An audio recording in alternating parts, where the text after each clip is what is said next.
ನಮಸ್ಕಾರ ಎಲ್ಲರಿಗೂ. Hello everyone, welcome back to my Nudi Kannada YouTube channel. ಇವತ್ತಿನ ಈ ವಿಡಿಯೋದಲ್ಲಿ ನಾನು ಕ್ರಿಯಾಪದ, ಕನ್ನಡದಲ್ಲಿ ಕ್ರಿಯಾಪದ ಅಂತ ಗ್ರಾಮರ್ ಉಂಟು, ವ್ಯಾಕರಣ, ಅದರ ಬಗ್ಗೆ ನಾನು ಹೇಳಿಕೊಡುತ್ತಿದ್ದೇನೆ. So please watch the full video till the end. Okay, ಈಗ ಇಲ್ಲಿ ಕ್ರಿಯಾಪದ ಅಂದರೆ ಇಂಗ್ಲೀಷಲ್ಲಿ ನಾವು ವರ್ಬ್ ಅಂತ ಹೇಳುತ್ತೇವೆ. ಹೇಗೆ ಇಂಗ್ಲೀಷಲ್ಲಿ ವರ್ಬ್ ಅಂತ ಗ್ರಾಮರ್ ಉಂಟು, ಹಾಗೆಯೇ ಕನ್ನಡದಲ್ಲಿ ಸಹ ಕ್ರಿಯಾಪದ ಅಂತ ಬರುತ್ತೆ.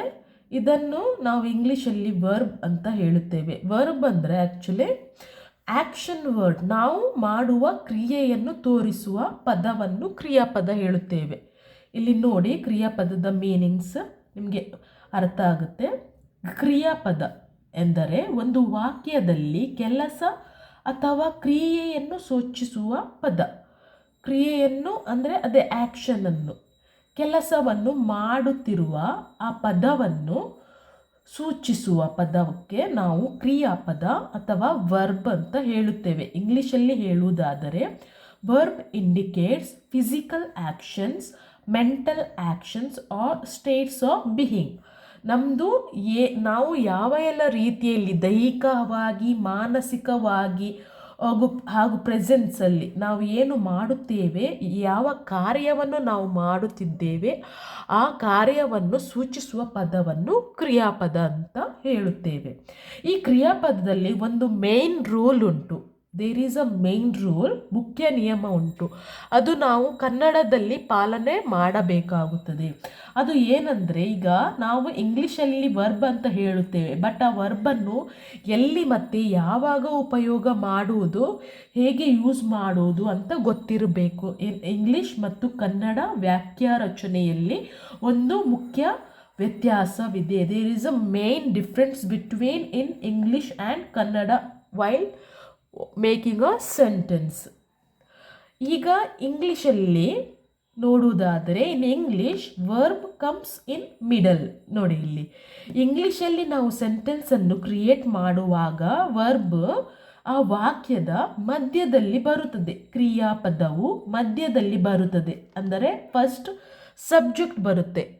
I am talking about English.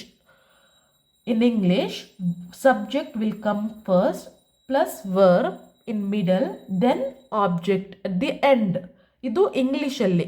This will apply in English. ಕನ್ನಡದಲ್ಲೇ in Kannada verb comes at the end. But ಕನ್ನಡದಲ್ಲಿ ಏನಾಗುತ್ತೆ, ವರ್ಬ್ ಯಾವತ್ತು, ಕ್ರಿಯಾಪದ ಯಾವತ್ತು ವಾಕ್ಯದ ಕೊನೆಯಲ್ಲಿ ಬರುತ್ತೆ. ಕ್ರಿಯಾಪದವು ವಾಕ್ಯದ ಕೊನೆಯಲ್ಲಿ ಬರುತ್ತೆ. ಅಂದರೆ ಸಬ್ಜೆಕ್ಟ್ ಫಸ್ಟ್ ಇರುತ್ತೆ, ಮಿಡಲಲ್ಲಿ ಆಬ್ಜೆಕ್ಟ್ ಇರುತ್ತೆ. ಮಿಡಲಲ್ಲಿ ಆಬ್ಜೆಕ್ಟ್ ಇದ್ದರೆ ವರ್ಬ್ ಲಾಸ್ಟ್ಗೆ ಬರುತ್ತೆ. ಅರ್ಥ ಆಯ್ತಲ್ವಾ? ನಾವು ಈಗ ಎರಡು ಎಕ್ಸಾಂಪಲ್ಸ್ ನೋಡುವ, ನಮಗೆ ಕಂಪ್ಲೀಟ್ ಅರ್ಥವಾಗುತ್ತೆ ಎಕ್ಸಾಂಪಲ್ಸ್ ನೋಡುವಾಗ. For examples, first in English, Ravi ran fast. Ravi ran fast. ಇಲ್ಲಿ ರ್ಯಾನ್ ವರ್ಬ್. ಸೊ ನೋಡಿ, ಇಲ್ಲಿ ಸಬ್ಜೆಕ್ಟ್ ಫಸ್ಟ್, ವರ್ಬ್ ಸೆಕೆಂಡ್, ಲಾಸ್ಟಲ್ಲಿ ಆಬ್ಜೆಕ್ಟ್ ಬರುತ್ತೆ. ಫಾಸ್ಟ್ ಅಲ್ವಾ?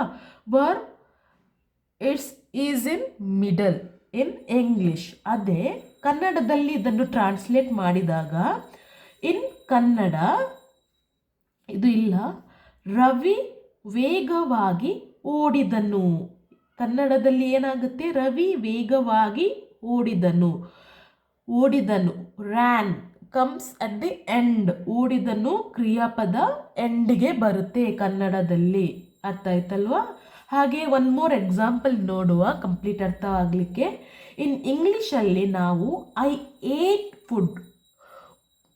ಈ ಸೆಂಟೆನ್ಸಲ್ಲಿ ಏಟ್ ಅಂದರೆ ಊಟ ಮಾಡಿದ್ದೇನು, ತಿಂದೇನು, ಅಂದರೆ ಅದು ಮಧ್ಯದಲ್ಲಿ ಬರುತ್ತೆ ವರ್ಬ್.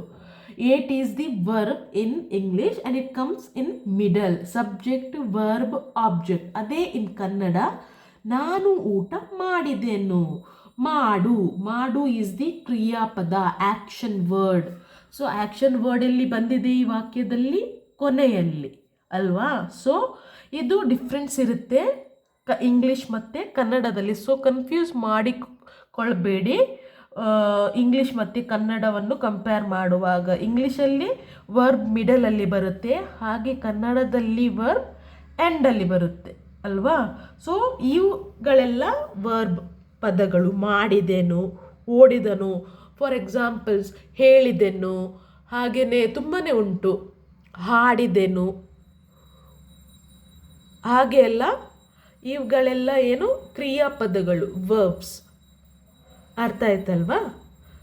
ಎಲ್ಲರಿಗೂ ನನ್ನ ಈ ಎಕ್ಸ್ಪ್ಲನೇಷನ್ ಅರ್ಥವಾಯ್ತೆಂದು ಭಾವಿಸುತ್ತೇನೆ. I hope everyone understand my explanation.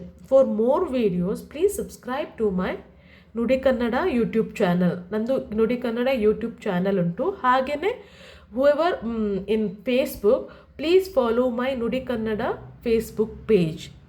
Thanks for watching my video.